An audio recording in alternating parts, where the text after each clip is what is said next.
হরে Krishna guys, 2026-এ প্রথম দিনটা কাটালাম নিউ টাউনের জগন্নাথ মন্দির দর্শন করে। এই নবনির্মিত শ্রী জগন্নাথ মন্দির সৌন্দর্য এবং শিল্পকলা দেখে মন যেন ভরে গেল। মন্দিরের বাইরে থেকে যতটা সুন্দর, মন্দিরের ভেতরে শিল্পকলা খুবই অপরূপ সুন্দর। 90 ফুট উচ্চতায় এই মন্দিরটি নিউ টাউনের বৃহৎ জগন্নাথ মন্দির। সাঁতরাগাছি থেকে বারাসাত নিউ টাউন বাস ধরলাম। কন্ডাক্টরকে বলে উঠেছিলাম কারিগরি ভবন ওখানে নামাবেন তো। তখন কন্ডাক্টর বলেছিল আমাদের বড় মাথা হ্যাঁ করে যে হ্যাঁ নামাবো। তো আমরা উঠলাম, উঠে তারপর আমাদের নামালো ইকো পার্কের 4 নম্বর গেটের সামনে। তারপর আবার রাস্তা পার হলাম, DLF 5 বাস ধরে কারিগরি ভবনের সামনে নামলাম। তারপর ওখান থেকে একটুখানি হেঁটেই জগন্নাথ মন্দির। আমরা যে সাঁতরাগাছি বারাসাত বাস ধরেছিলাম সেটা আমাদের নারকেল বাগানে নামাতে পারতো, সেখান থেকে হেঁটেই জগন্নাথ মন্দিরে পৌঁছানো যেত, কিন্তু তা না করে আমাদের উল্টোপাল্টা জায়গায় নামিয়ে দিয়েছে। জগন্নাথ মন্দিরের ভোগের টাইম 12টা থেকে 2টো অবধি। বাসের কারণে আমাদের লেট হয়ে গেল।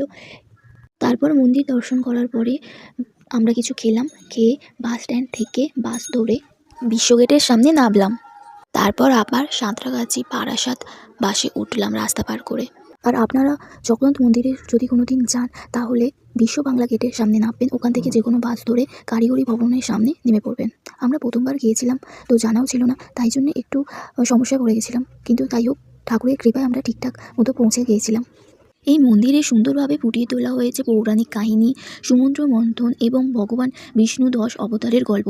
এই মন্দিরের ভেতরে 3টি গর্ভগৃহ আছে। প্রথমে আছে পবনপুত্র হনুমান, তারপর জগন্নাথ, বলরাম, সুভদ্রা এবং তারপরে রাম, সীতা, লক্ষ্মণের বিগ্রহ। আপনারাও এই মন্দিরে ঘুরে আসুন, খুবই সুন্দর দর্শন করতে পারবেন। মন্দিরটি সকাল 8টা থেকে রাতে 9টা অবধি খোলা থাকে, তার মধ্যে 12টা থেকে 2টো অবধি ভোগের ব্যবস্থা করা আছে এখানে।